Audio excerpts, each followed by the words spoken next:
시청자 여러분, 안녕하십니까? 2026년 1월 28일 수요일 글로벌 인사이트 시작합니다. 밤사이 전 세계 곳곳에서 굵직한 소식들이 날아왔습니다. 경제적 격변부터 외교적 결단까지 복잡하게 얽힌 실타래를 하나씩 풀어보겠습니다. 오늘도 박 작가님과 함께합니다. 작가님, 안녕하세요. 네, 안녕하세요.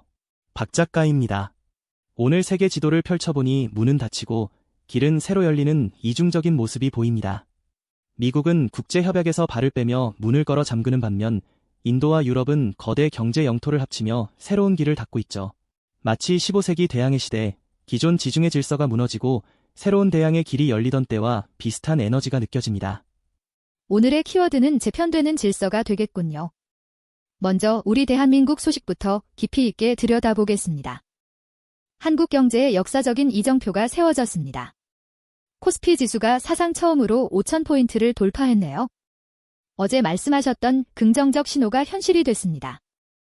네, 정말 대단한 사건입니다. 1980년대 일본의 니케이 지수가 폭등하던 시절이나 2000년대 초반 미국의 닷컴 열풍을 연상시킬 정도의 기세입니다.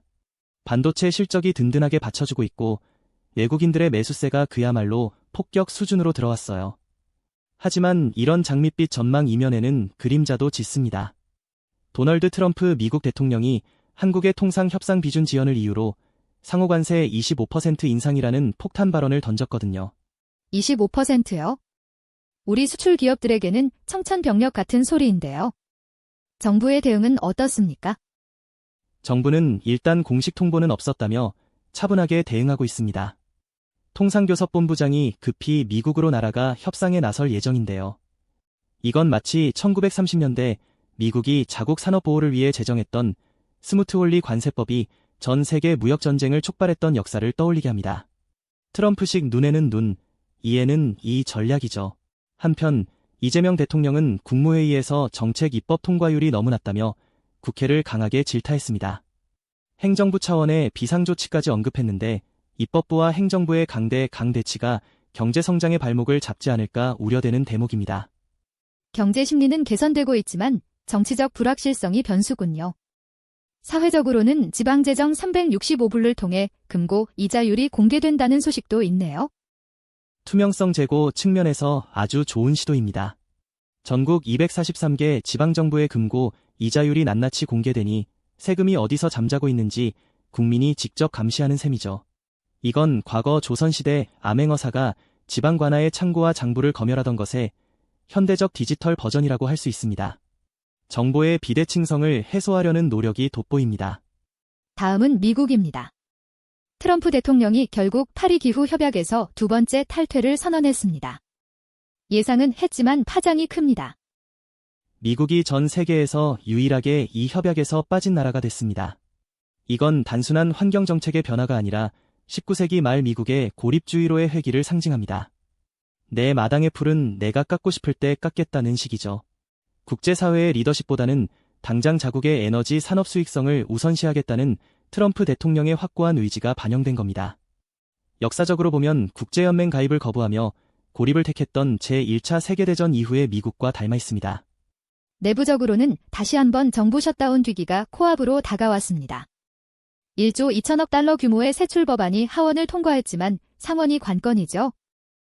1월 31일까지 상원 승인이 안 나면 정부 업무가 멈춥니다. 민주당은 이민 정책 등을 이유로 벼랑 끝 전술을 쓰고 있는데 이건 미국 의회의 고질적인 병폐입니다. 재미있는 건 그린란드 인수 문제로 갈등을 빚던 덴마크 등 유럽 국가들에게 관세부과 동결이라는 당근을 제시했다는 점입니다. 나토 사무총장과의 회담 이후 나온 결정인데 미래 거래의 틀이라는 모호한 표현을 썼어요. 일단 싸움은 멈추되 그린란드에 대한 야욕은 버리지 않았다는 트럼프식 협상술의 전형입니다. 경제 지표는 여전히 강세지만 의료보험 분야는 찬바람이 분다고요? S&P 500 지수가 6,978선을 넘으며 사상 최고치를 찍었지만 유나이티드 헬스 같은 대형 의료 보험사 주가는 폭락했습니다. 정부 지급액 인상률이 시장 기대치에 턱없이 모조리 미쳤기 때문이죠. 자본주의의 심장이라는 미국에서도 정부의 예산 쥐어짜기에는 장사 없다는 걸 보여준 사례입니다. 중국 소식입니다. 키어 스타머 영국 총리가 8년 만에 중국을 공식 방문한다는 소식이 전해졌습니다.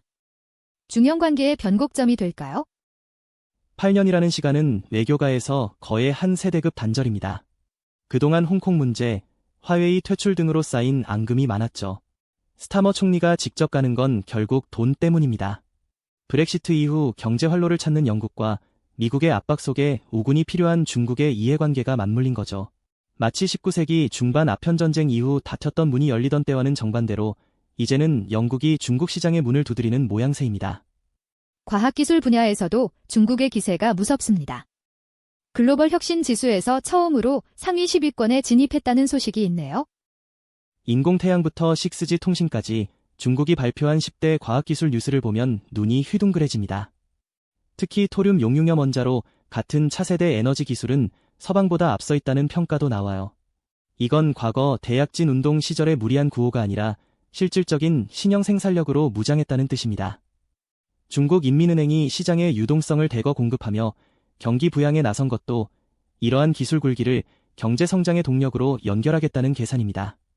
하지만 고용 안정 문제는 여전히 숙제로 남아있는 것 같습니다. 인력자원사회보장부가 대학 졸업생 등 취약계층 지원책을 발표한 건 그만큼 청년 실업 문제가 임계점에 도달했다는 방증입니다. 기술은 정점에 있지만 사람의 주머니는 비어있는 아이러니를 어떻게 해결하느냐가 시진핑 정부의 가장 큰 과제가 될 것입니다.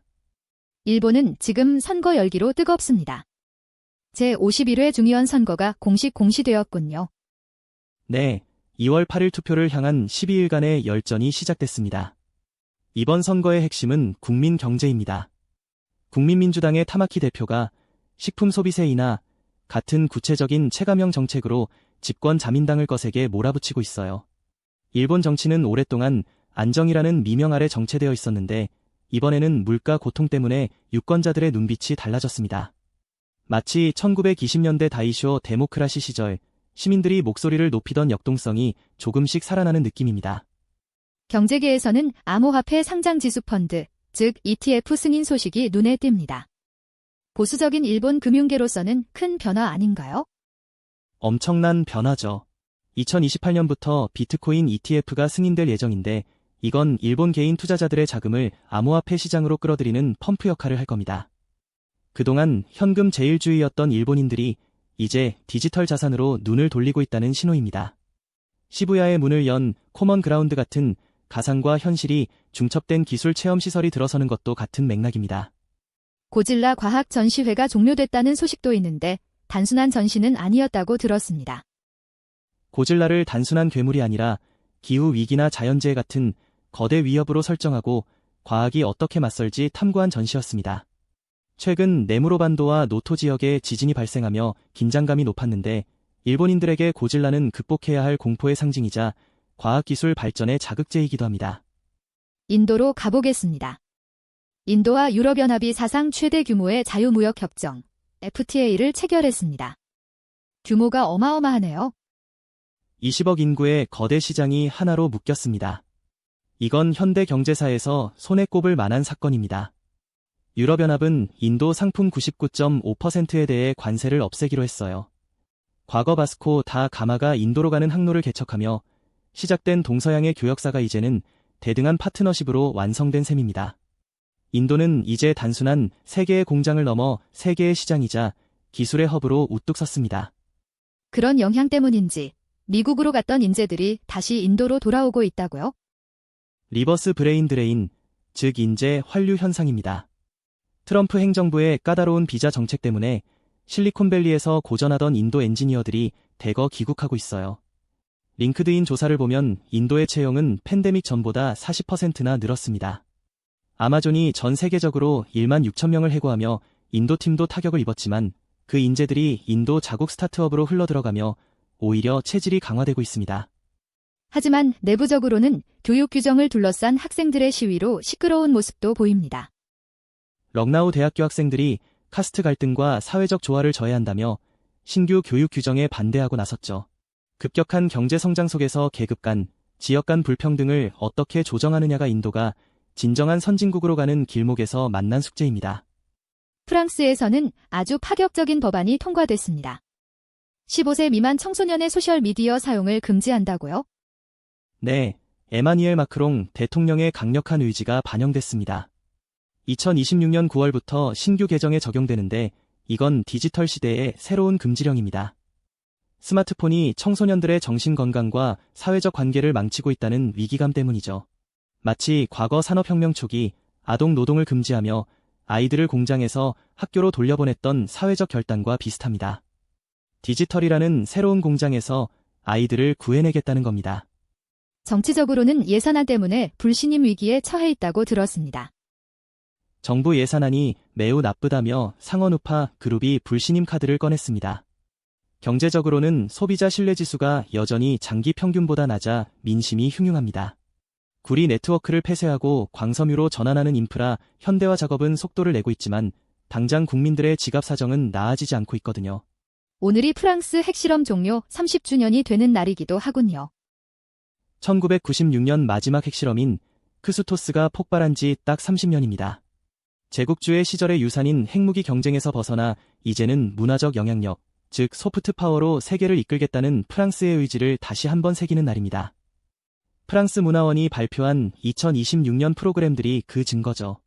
이제 짧게 다른 국가들의 소식도 짚어볼까요? 영국과 호주에서도 흥미로운 소식이 많습니다. 영국은 소셜미디어 금지뿐만 아니라 기술 투자에도 적극적입니다. 대형 은행들이 해외 투자 지원을 위해 110억 파운드 대출을 약속했고 국방부는 인공지능 드론 프로젝트 닉스 개발에 들어갔습니다. 아파치 헬기와 무인 드론이 협동하는 기술인데 현대전의 양상을 완전히 바꿀 혁신이죠. 반면 호주는 조금 어수선합니다. 반유대주의 및 증오 방지법이 통과되며 표현의 자유 논란이 일고 있고 극우 정당인 원네이션당의 지지율이 사상 최고인 22%를 찍었습니다. 호주에서도 포퓰리즘의 바람이 거센 모양이군요. 네, 기존 정당에 대한 실망감이 극우 정당의 지지로 이어지는 모습입니다. 여기에 산불 피해로 인한 보험 손실이 2억 달러를 넘어서며 사회적 비용도 커지고 있어요. 하지만 긍정적인 건 호주 기업의 70%가 이미 AI 시범 단계를 넘어 실전에 도입하고 있다는 점입니다. 인력 구조의 대변화가 시작된 거죠. 오늘 전 세계 8개국의 뉴스를 통해 우리가 사는 지구촌의 변화를 깊이 있게 들여다봤습니다. 박 작가님, 오늘 내용을 관통하는 한 줄 평 부탁드립니다. 오늘은 이렇게 정리하고 싶네요. 과거의 장막이 걷히고 새로운 길의 입구에 서 있는 우리, 지혜라는 나침반이 그 어느 때보다 필요한 시점이다. 거센 변화의 물결 속에서도 우리가 잃지 말아야 할 가치가 무엇인지 생각해보게 됩니다. 오늘 뉴스 중에는 경제적 풍요나 기술의 발전 같은 반가운 소식들도 많았는데요. 시청자 여러분의 오늘 하루도 그런 밝은 소식들로 가득 채워지길 진심으로 바랍니다. 평안하고 활기찬 수요일 보내십시오. 여러분의 모든 발걸음에 행운이 깃들길 응원합니다. 고맙습니다. 저희는 여기서 인사드리겠습니다. 시청해주신 여러분, 고맙습니다.